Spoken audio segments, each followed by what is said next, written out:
Good morning, dear class. How are you? I hope you will be fine. And as you know, we had completed chapter 2.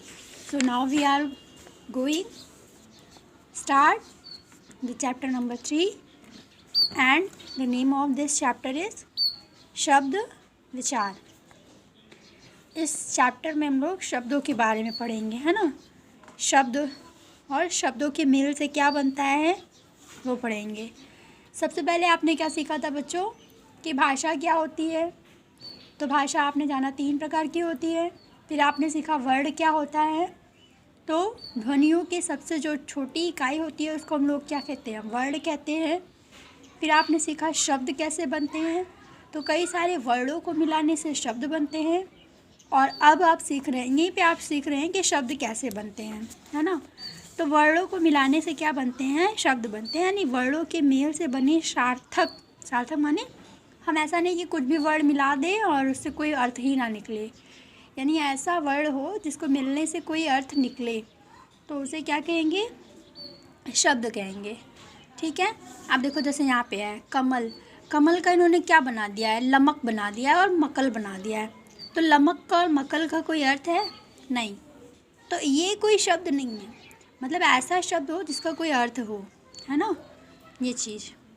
तो सबसे पहले आपने क्या सीखा कि वर्णों के मेल से बने सार्थक वर्ण समूह को शब्द कहते हैं।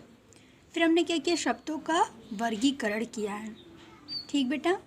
और इसको हम जो वर्गीकरण करते हैं ये 5 आधार पर करते हैं।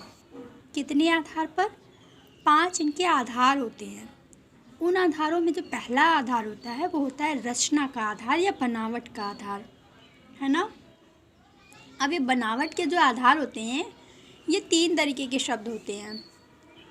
आपसे कोई पूछेगा कि शब्दों को कितने आधारों पर डिवाइड किया जाता है, शब्दों को हम कितने प्रकार के आधार पर वर्गीकरण कहते हैं, आपका आंसर होगा 5।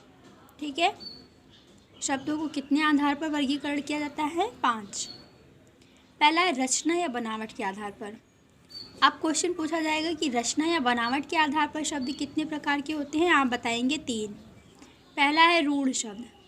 रूढ़ शब्द क्या होते हैं, वे शब्द जो किसी विशेष वस्तु के लिए निर्धारित हों उन्हें रूढ़ कहते हैं। मतलब जैसे चांद को सिर्फ चांद ही कहते हैं या चंद्रमा कहते हैं। कभी चांद को कुछ और भी कहा है आपने, नहीं, है ना। तो वही चीज़, जैसे घर हो गया, घर को हम गृह भी बोलते हैं, मकान भी बोलते हैं, है ना। ये क्या हो जाएगा, पेट, आदमी, सूरज, चांद, तारा, विद्यालय, वृक्ष, सुबह, है ना। रूढ़ शब्दों के सार्थक खंड अर्थात टुकड़े नहीं किए जा सकते हैं। इनको हम लोग टुकड़े करेंगे तो इनके टुकड़े से जो वर्ण निकलते हैं वो बेकार रहेंगे। मतलब बेकार का मतलब उनसे कोई अर्थ नहीं निकलेगा, है ना बच्चों। जैसे भी इसको तोड़ते हैं आदमी में, तो आ प्लस दमी, कोई अर्थ ही नहीं निकला। घर को तोड़ेंगे घा प्लस रा, है ना, तो क्या अर्थ निकल रहा है, ना घा से कोई अर्थ ना रा से। तो रूढ़ शब्दों को तोड़ने पर कोई भी अर्थ नहीं निकलेगा। आपसे क्वेश्चन पूछा जाएगा कि शब्दों को कितने वर्गीकरण में बांटा जाता है, आप कहेंगे 5। रचना के आधार पर कितने प्रकार के होते हैं, आप कहेंगे 3। फिर कहा जाएगा रूढ़ शब्दों को क्या हम टुकड़े कर सकते हैं, आप कहेंगे नहीं। क्यों नहीं कर सकते हैं, क्योंकि कोई भी इनसे वर्ड कैटेगराइज नहीं होता है। फिर आता है दूसरा यौगिक शब्द। यौगिक शब्द में क्या होता है, यौगिक का अर्थ होता है मिला हुआ। तो जो शब्द 2 शब्दों के मिलाने से बनते हैं उन्हीं को कहेंगे यौगिक शब्द, क्योंकि यौगिक का मतलब होता है मिला हुआ। यौगिक कोई भी हो, चाहे वो साइंस का वर्ड हो चाहे हिंदी का वर्ड हो, जहाँ पे भी यौगिक आ जाएगा तुरंत समझ जाना वो मिलने की बात हो रही है। देखो जैसे एक वर्ड लिया गया राजकुमार, एक वर्ड लिया गया राज, दूसरा लिया गया कुमार, मिलके क्या बन गया, राजकुमार। एक वर्ड लिया हमने न्याय, दूसरा लिया प्रिय, क्या बन गया, न्याय प्रिय। यहाँ पर एक वर्ड लिया गया देश, दूसरा वर्ड भक्ति, क्या बन गया, देशभक्ति। कोई भी वर्ड ले सकते हैं हम, जैसे देश ले लिया और देश प्रेमी ले लिया तो क्या हो गया, देश प्रेमी, है ना। जैसे ले लिया हमने भक्ति और भाव, मिला के क्या बन गया, भक्ति भाव, है ना। बहुत सारे वर्ड हैं। और तीसरा क्या है, योग रूढ़। अब इसमें देखो रूढ़ भी आ रहा है और योग भी आ रहा है ना। तो योग रूढ़ में क्या होता है कि वे शब्द जो अधिक से अधिक शब्दों के मेल से बनते हैं उन्हें क्या कहेंगे, योग रूढ़। जैसे दशानन, अब ऐसा नहीं है दशानन में 2 ही वर्ड है, दश प्लस आनंद, नहीं, दशानन का अर्थ क्या है? 10 सिरों वाला, अर्थात रावण। 2 वर्ड निकला ना, इसका 2 अर्थ निकला। 10 सिर वाला यानी कि रावण। तो 2 से अधिक अर्थ निकले या 2 अर्थ निकले तो उसको हम लोग कौन सा कहेंगे? योग रूढ़। फिर से समझो, रूढ़ की हम लोग कैटेगराइज नहीं कर सकते, तोड़ नहीं सकते हैं। यौगिक का मतलब जो 2 शब्दों से मिलकर बनता है वो यौगिक, और जिसके बहुत ज़्यादा अर्थ निकलेंगे वो योग रूढ़।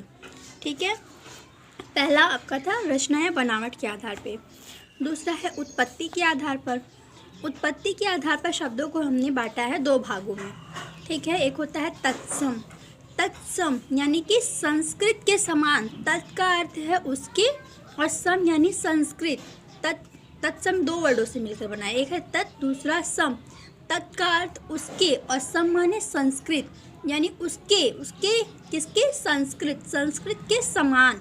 तो जो वर्ड संस्कृत के समान होते हैं उन्हें कहेंगे तत्सम, और जो वर्ड तद्भव का अर्थ होता है उत्पन्न होना या उससे होना। तो संस्कृत शब्दों से बिगड़ कर जो शब्द प्रयोग किए जाते हैं वही क्या कहलाते हैं? तद्भव। ठीक है, जो संस्कृत के समान होते हैं, जैसे देखो दुग्ध, घृत, अग्नि, मयूर, ये सब संस्कृत के वर्ड हैं। तो जो संस्कृत के समान होंगे उनको हम लोग क्या कहेंगे? तत्सम। और जो संस्कृत से बनकर आते हैं, बिगड़ कर आते हैं, उनको हम लोग क्या कहेंगे? तद्भव। जैसे वत्स, अब वत्स संस्कृत वर्ड है तो क्या हो गया? तत्सम। बच्चा, इसका सुधरा हुआ रूप है ना, बिगड़ा हुआ रूप तो बच्चा हो गया। बधिर, ये सारे क्या हैं आपके? वत्स, बधिर, काज, कर्पूर, कापूर का कपूर, स्वर्ण, सोना, काष्ठ, काठ, है ना, ये सारे क्या है? तद्भव और तत्सम। आपको ये सारे तद्भव तत्सम इधर वाले भी, इधर वाले भी, इधर वाले भी कॉपी में नोट कर लेने हैं। ठीक है, तो उत्पत्ति के आधार पर अभी आपने 2 टाइप का पढ़ा, 2 और आपको पढ़ना है, तो 2 नहीं 3 और पढ़ना है। तो एक है देशज। देशज यानी वे शब्द जो अपने ही देश में उत्पन्न होते हैं उनको हम लोग कहते हैं देशज शब्द। जैसे थैला, पगड़ी, खाट, झुक्की, है ना, जो अपने देश में उगने वाले शब्द होते हैं, जो अपने देश से उत्पन्न हुए हैं उन्हें कहेंगे देशज शब्द। और विदेशी शब्द वे शब्द होते हैं जो दूसरे देशों से उत्पन्न होते हैं। जैसे कुछ वर्ड कहाँ से? अरबी से लिए गए हैं। अरबी से क्या क्या लिया गया है? अरबी से जैसे लिया गया आदमी, है ना, आदमी, और वकालत, वकील, है ना, अदालत, है ना, ये सारे वर्ड कहाँ से आए हैं? अरबी से आए हैं। ठीक है, अभी जैसे इंग्लिश में देखो computer, doctor, ticket, pencil, pen, ये सारे वर्ड कहाँ से आए हैं? अंग्रेजी से आए। देखो मैंने बताया था ना अरबी में कुछ वर्ड, तो क्या क्या बताया? वकालत और वकालत, वकील, है ना, आदमी, औरत, रुपया, ये सब क्या है बेटा? अरबी वर्ड हैं। इनाम, पर्दा, जहाज, तारीख, ये सारे वर्ड कैसे हैं? ये अरबी वर्ड है। कुछ फारसी वर्ड भी हैं। जैसे फारसी वर्ड क्या होते हैं? कुछ तुर्की वर्ड भी है, जैसे दरोगा। दरोगा कौन सा वर्ड है बेटा? तो आप कहोगे कि दरोगा एक तुर्की वर्ड है ना। जैसे कैंची, कुली, है ना, देखो इसमें लिखा है कैंची, कुली, ये सारे वर्ड कैसे हैं? तुर्की वर्ड हैं। अभी जैसे कहा जाए रिक्शा, रिक्शा किस तरीके का वर्ड है? तो रिक्शा बेटा एक जापानी वर्ड है। ये जैसे चाय, तूफान, पटाखा, लीची, बहुत इम्पॉर्टेंट है। लीची, लीची कैसा वर्ड है? चीनी वर्ड है ना। चीकू कैसा वर्ड है? चीनी वर्ड है। तो बेटा आपको याद कैसे होगा? इन सबको याद करने के लिए कुछ ट्रिक्स बनाए जाते हैं, है ना। तो उन्हीं ट्रिक्स की वजह से हम इन सबको क्या करते हैं? याद रख पाते हैं कि कौन सा वर्ड कहाँ से आया है। फिर है संकर शब्द। संकर माने भी होता है बेटा मिला हुआ। तो जो शब्द 2 भाषाओं से मिलकर बने होते हैं उन्हीं को हम लोग क्या कहते हैं? संकर शब्द कहते हैं। जैसे पान, पान एक हिंदी भाषा का वर्ड है, ठीक है, और दान, दान फारसी भाषा का वर्ड है। तो पान, दान, ठीक है, संकर शब्द हो गया। घड़ी हिंदी भाषा का शब्द है और साज अरबी भाषा का शब्द है, तो घड़ी, साज संकर शब्द हो गया। ऐसे ये सारे एग्जाम्पल संकर शब्दों के एग्जाम्पल हैं, ठीक है। 2 आधार आपने पढ़ लिया। तीसरा क्या है बेटा? अर्थ के आधार पर। अब अर्थ के आधार पर ये 6 प्रकार के होते हैं। एक है एकार्थी शब्द। जिन वर्णों का केवल एक ही अर्थ होता है उन्हें क्या कहेंगे? एकार्थी। अपने नाम से ही क्रियल है एकार्थी, यानी कि इनका केवल एक अर्थ निकलेगा। एकार्थी मतलब एक अर्थ वाले शब्द। पर्यायवाची या समानार्थी। समानार्थी मतलब एक वर्ड के समान अर्थ वाले शब्दों को क्या कहेंगे? पर्यायवाची या समानार्थी। जैसे हवा, हवा में क्या हो गया? पवन, वायु, समीर, अनिल, है ना। ये सारे वर्ड किसके पर्यायवाची हैं? हवा के। जैसे मैंने आपको गणेश का बताया था, क्या बताया था? लंबोदर, विनायक, गजानन, गणपति और मंगल करना, विघ्न हरना, गौरी नंदन, गौरी पुत्र, भवानी नंदन, ये सब एक ही गणेश भगवान की बोले जाने वाले वर्ड हैं, तो उनको क्या कहेंगे? पर्यायवाची।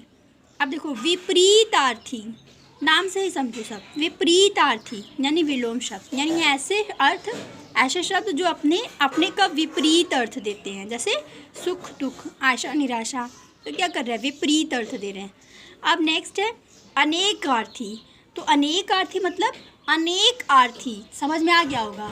ऐसे शब्द जिनके अनेक अर्थ निकलते हों, अनेकार्थी हो गया। अब अनेक शब्दों के लिए एक शब्द, बहुत बड़ा स्टैंजा है, उसके लिए केवल एक शब्द। जो कभी ना मरे, अमर, महीने में एक बार होने वाला, मासिक, जो साथ पढ़ता हो, सहपाठी, बहुत बोलता हो, वाचाल, कम खर्च करने वाला, मितव्ययी, अधिक, जो कभी बूढ़ा ना हो, अजर, है ना। तो ऐसे बहुत सारे वर्ड हैं जो क्या हम लोग उनके लिए एक ही वर्ड यूज़ करते हैं, ठीक। तो ये 5 आपके इम्पोर्टेंट थे। ये छठा जो है ये क्या है? श्रुति श्रम भिन्नात्मक अर्थ। श्रुति श्रम यानी श्रुति माने क्या होता है? श्रुत माने होता है सुनना, जो सुनने में क्या लगे? सम माने समान, जो सुनने में समान लगे लेकिन उनके अर्थ क्या होते हैं? भिन्न होते हैं। ऐसे शब्द जो सुनने में एक जैसे लगे परंतु उनकी वर्तनी में अंतर होता है। जैसे दिन, दिवस, दोनों का अर्थ हमें सेम लगता है लेकिन वर्तनी बोलते हैं हम अलग अलग तरीके से। तो अर्थ के आधार पर 6 प्रकार के, कौन कौन से? एक। अब नेक्स्ट है बेटा व्याकरणिक प्रकार के आधार पर, और इन प्रकार के आधार पर ये 2 प्रकार के होते हैं, विकारी और अविकारी। तो विकारी शब्द होता है, विकार माने होता है परिवर्तन। जिन शब्दों में परिवर्तन हो जाता है, जिन शब्दों में उनके लिंग, वचन, कारक, काल आदि के अनुसार परिवर्तन हो जाता है, उसे क्या कहते हैं? विकारी शब्द कहते हैं। और ये 4 प्रकार के होते हैं, ठीक है। तो संज्ञा के आधार पर, विशेषण के आधार पर, सर्वनाम के आधार पर और क्रिया के आधार पर किसी का स्वरूप जब बदल जाए तो उसे कहेंगे विकारी शब्द। जैसे देखो उप एक वर्ड है। अब क्या उप में हम उप का संज्ञा बदल सकता है? क्या उप का हम उपो कर सकते हैं? उप का उपो हो सकता है उप का। तो उप का उपो मतलब वचन में उसके कोई परिवर्तन नहीं हो रहा है। क्या आप उप की लिंग बदल सकते हो? उप की लिंग भी नहीं बदल सकते, यानी उप में कोई परिवर्तन नहीं हो रहा है, यानी उप अविकारी शब्द है। यानी कि जितने भी बेटा उपसर्ग वाले शब्द होंगे वो सारे अविकारी होंगे। और जो हम, जैसे मैंने कहा लड़का जाता है, कौन जाता है? लड़का। अब लड़का जा रहा है, लड़के की जगह लड़की आ जाता है, हमने कहा लड़की, तो क्या कहते हैं? लड़की जाती है। तो लड़के और लड़की के अनुसार हम लोग क्या कर रहे हैं? लिंग को परिवर्तित कर रहे हैं, संज्ञा के अनुसार लिंग बदल रहा है ना। तो वो क्या हो गया? विकारी शब्द, ठीक है। अविकारी क्या होगा? जहाँ पे लिंग, वचन, काल आदि से कोई प्रभाव नहीं पड़ेगा वो अविकारी हो जाएगा, मैंने बताया ही था। जैसे यहाँ, वहाँ, धीरे धीरे, जल्दी। अब हमने कहा यहाँ जैसे इसमें क्या है? संबंध बोधक होते हैं, समुच्चय बोधक होते हैं, विस्मयादि बोधक होता है, निपात भी होता है ना। विकारी और अविकारी शब्दों के बारे में आपको आगे बहुत ज़्यादा पढ़ना है। तो नेक्स्ट क्या है बेटा? प्रयोग के आधार पर। प्रयोग के आधार पर ये कितने प्रकार के होते हैं? 2। एक होता है सामान्य, दूसरा होता है तकनीकी। सामान्य मतलब वही जो हम अपनी बोलचाल के लिए भाषा में प्रयोग करते हैं, जैसे घर, रोटी, किताब, कमरा, नदी, सूरज, पानी। और तकनीकी शब्द वे शब्द जिनका संबंध विभिन्न विषयों से होता है, जैसे स्पेशल शब्द से होता है। जैसे कंप्यूटर किसी सब्जेक्ट से जुड़ा हुआ है ना। अब नेट भी कंप्यूटर की टेक्नोलॉजी वर्ड से जुड़ा हुआ है। फैक्स, हम लोग क्या करते हैं? टेक्नोलॉजी ना हो तो फैक्स भी नहीं कर सकते हैं। मुकदमा आपको पता है किसी केस के लिए होता है। तो जो किसी वर्ड से, किसी विषय से जुड़े हुए होते हैं उनको हम लोग क्या कहेंगे? तकनीकी शब्द कहेंगे, ठीक है। अब आपका आता है बेटा एक्सरसाइज। तो एक्सरसाइज में क्वेश्चन आंसर आपको सेंड किया जाएगा। फिलहाल आप देख लीजिए शब्द किसे कहते हैं और शब्दों का वर्गीकरण किन आधारों पर किया जाता है ना। तो ये देखो इसका आंसर आपका, ये 2 लाइन है यहाँ पर। वर्णों का सार्थक समूह शब्द कहलाता है और शब्दों का वर्गीकरण 5 आधारों पर किया जाता है। रचना के आधार पर, उत्पत्ति के आधार पर, व्याकरणिक प्रकार के आधार पर, प्रयोग के आधार पर। ये कुल 5 प्रकार के होते हैं, ठीक है। नेक्स्ट है निम्नलिखित के आधार पर शब्द के कितने प्रकार के भेद होते हैं। रचना के आधार पर, तो रचना के आधार पर शब्द के 3 भेद होते हैं। यहाँ पे सारे आंसर आपको मिल जाएंगे। रचना के आधार पर शब्दों के 3 भेद हैं, तीनों राइट कर लीजिएगा। उत्पत्ति के आधार पर, अर्थ के आधार पर, प्रयोग के आधार पर, ये सारे आंसर हैं, आप यहीं से नोट कर लीजिएगा। विकारी शब्द कौन कौन से होते हैं। देखिए विकारी शब्द 4 प्रकार के होते हैं, संज्ञा, सर्वनाम, विशेषण, क्रिया। नेक्स्ट आंसर है अविकारी शब्द 5 प्रकार के होते हैं, क्रिया विशेषण, संबंध बोधक, समुच्चय बोधक, विस्मयादि बोधक और निपात, ठीक है। प्रयोग के आधार पर शब्द कितने प्रकार के होते हैं, तो प्रयोग के आधार पर शब्द 2 प्रकार के होते हैं, सामान्य और तकनीक। खत्म, ठीक है। यहाँ पे आपको क्या है, शब्दों की रचना किससे होती है, तो आपको पता है वर्णों के सार्थक मेल से शब्दों की रचना होती है। जो शब्द संस्कृत में हिंदी से संस्कृत जो त्यों निकलते हैं उसे तत्सम कहते हैं। और रचना के आधार पर शब्द भेद क्या होता है, तो रचना के आधार पर शब्द भेद रूढ़, यौगिक और योग रूढ़ 3 प्रकार के होते हैं, यानी तीनों ही रचना के भेद हैं, रचना के आधार पर शब्द के भेद हैं। संकर शब्द ढूंढना है तो यहाँ पे क्या हो जाएगा, घड़ी साज। और अविकारी शब्द इसमें से कौन सा है, धीरे धीरे, ठीक है। ये देखो रिक्त स्थानों की पूर्ति के लिए यहाँ पर आपको टिक कर दिया गया है। आपको क्या करना है, ये रिक्त स्थान कॉपी में फिल करना है, पढ़ाया गया है आपको, आप कोशिश करके उसको भी फिल करिएगा, ठीक है। यहाँ पर ये आपके लिए तद्भव तत्सम बेटा लिखा गया है, आपको इसे क्या करना है, कॉपी में कंप्लीट कर लेना है, ठीक है। पूरा वर्क कंप्लीट करिए, कहीं कोई डाउट होता है तो कल आप पूछ सकते हैं। Okay, bye bye class.